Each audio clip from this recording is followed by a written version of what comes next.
On a toujours droit à 3 passages.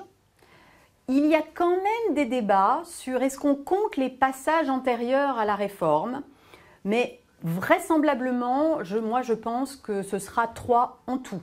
Donc si vous avez déjà passé le CRFPA, ils vont le décompter, même si on n'a pas de texte précis en la matière, je pense qu'il ne faut pas trop compter dessus. Voilà, les dates, vous le savez, l'admissibilité ce sera le 1er septembre pour tout le monde. L'admission ce sera le 2 novembre et la proclamation des résultats le 1er décembre.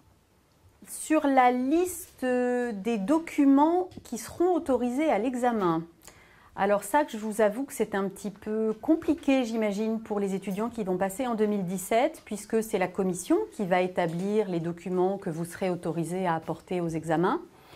Et le problème, c'est qu'elle n'a l'obligation que de les divulguer 2 mois avant l'épreuve.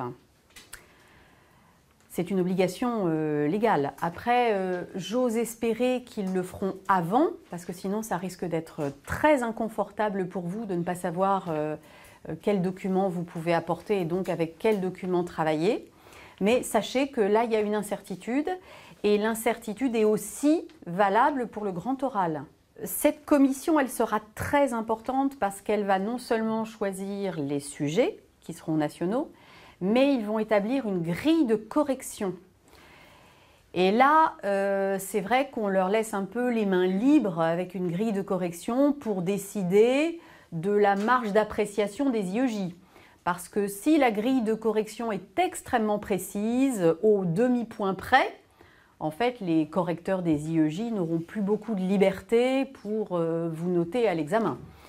En revanche, si la grille de correction est un petit peu plus souple, alors avec peut-être 2, 3, 4 points sans donner trop d'indications, à ce moment-là, les correcteurs vont pouvoir à nouveau avoir une marge d'appréciation de la qualité du candidat un petit peu plus forte.